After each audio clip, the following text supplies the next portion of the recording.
آقا کی چادر رحمت کا سایہ نہ ہوتا، میرے آقا کی آمد نہ ہوتی، حضور اپنا رحمت والا قدم اس دھرتی پر نہ رکھتے، میرے آقا کی جلوہ گری نہ ہوگی، کیا یہ کائنات بدل دیں؟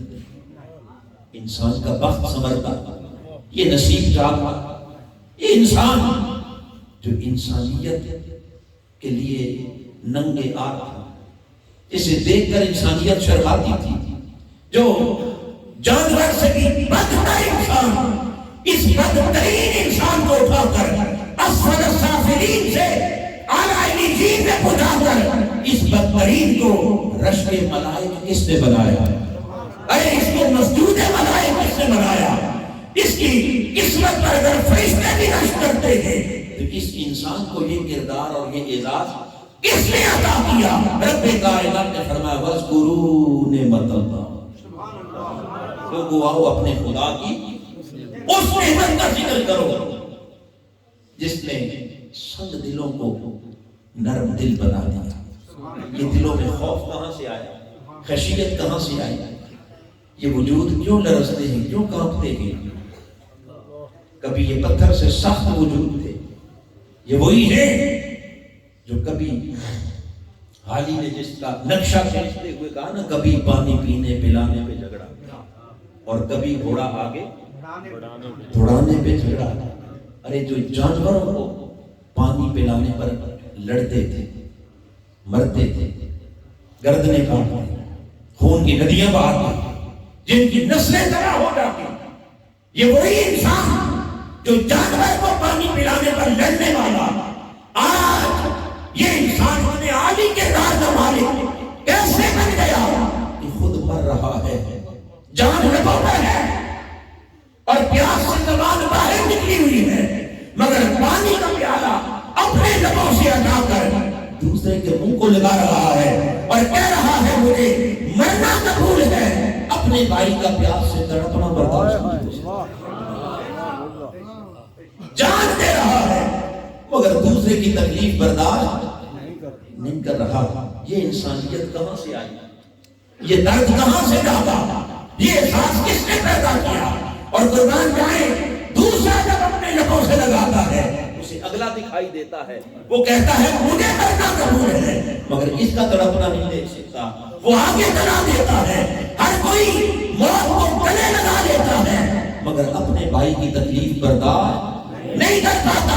رب نے کہا فَأَلَّفَ بَيْنَ قُلُوبِكُمْ، لوگوں ذرا اپنے اس نفرتوں والے ماحول کو بھی دیکھو، یہ محبتیں دیکھو، یہ چاہتے دیکھو، یہ انسانیت کا احساس دیکھو، یہ انسانیت کی دردمندی دیکھو۔ تمہیں کردار کے اس اعلیٰ درجے پر تمہیں پہنچایا کس نے؟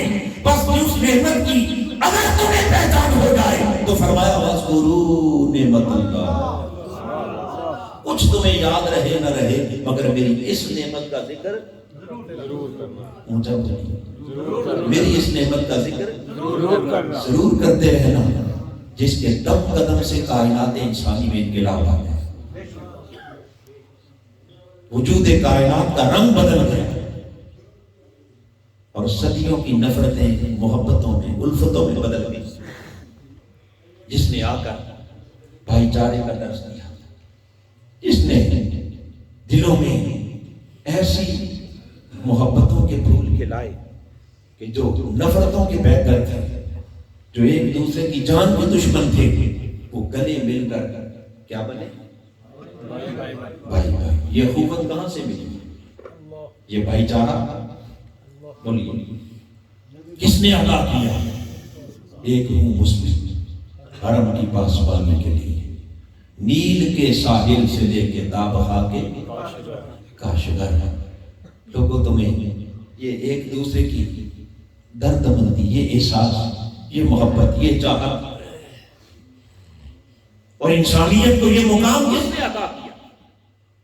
بالخصوص گرا ہوا انسان، پسا ہوا انسان، مجبور انسان، بے کس انسان، بے بس انسان، جس کی درندوں کے معاشرے کے کوئی قدر و قیمت نہ تھا، جسے پوچھتا کوئی نہ تھا، جسے سردار پاؤں کی ٹھوکروں پر رکھتے تھے۔ آؤ ذرا سوچو، بلال جیسے حبش کے رہنے والے، کالے رنگ کے غلام جنہیں مکہ کے سرداروں کے پاؤں کی ٹھوکروں سے نکال کر کعبے کی چھت پر بٹھایا کس نے؟ یہ راز دلایا کس نے؟ یہ عظمتیں یہ شانیں کس نے عطا کی؟ وَاذْكُرُوا نِعْمَتَ اللَّهِ، کچھ یاد رہے نہ رہے مگر خدا کی اس نعمت کا ذکر ضرور کرتے رہنا جس نے سارے فرق مٹا کر تمہیں آپس میں کیا بنا دیا؟ بولیے بھائی بھائی بنا دیا۔ اور پھر آمین محترم قرآن مجید کے اگلے الفاظ جو بڑے قابل توجہ ہیں، فرمایا تم جہنم کی آگ کے گڑھے کے بولیے کہاں تھے؟ تمثیل دیکھیے اللہ پاک نے کس خاص پیرائے میں سمجھائی بات سمجھائی، کتنا حکمت بھرا کلام ہے۔ وَكُنْتُمْ عَلَى شَفَا حُفْرَةٍ مِّنَ النَّارِ، قرآن کا ایک لفظ بھی بے حکمت اور بے معنی نہیں ہے۔ کتنے پرتاثیر جملے ہیں اور کیسے انسانی شعور کو پر دستک دی جا رہی ہے، شعور کے دروازوں کو کھٹکھٹایا جا رہا ہے، انسانی شعور کی کھڑکیاں کھولی جا رہی ہیں کہ بندو تم دیکھو کہاں تھے؟ جہنم کی آگ کے گڑھے کے، اور وہاں سے اٹھا کر فَأَنْقَذَكُم مِّنْهَا، تمہیں جہنم سے بچایا، کس جنت کا راستہ دکھایا،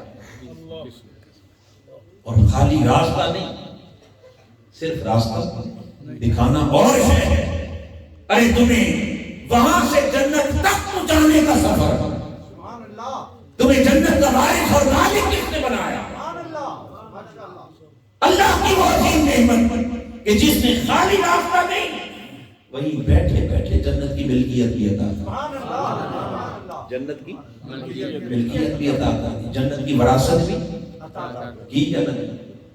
بولیے میرے آقا ایک ہی مجلس میں بیٹھ کر 10 خوش نصیبوں کا ذکر کر دیا، فرمایا میرا ابو بکر فی الجنت، عمر فی الجنت، عثمان فی الجنت، علی فی الجنت، طلحہ، زبیر، عبد الرحمن، سعد بن ابی وقاص، آقا علیہ السلام نام لیتے گئے، ذکر کرتے گئے اور فرماتے گئے یہ بھی جنتی، یہ بھی جنتی، یہ بھی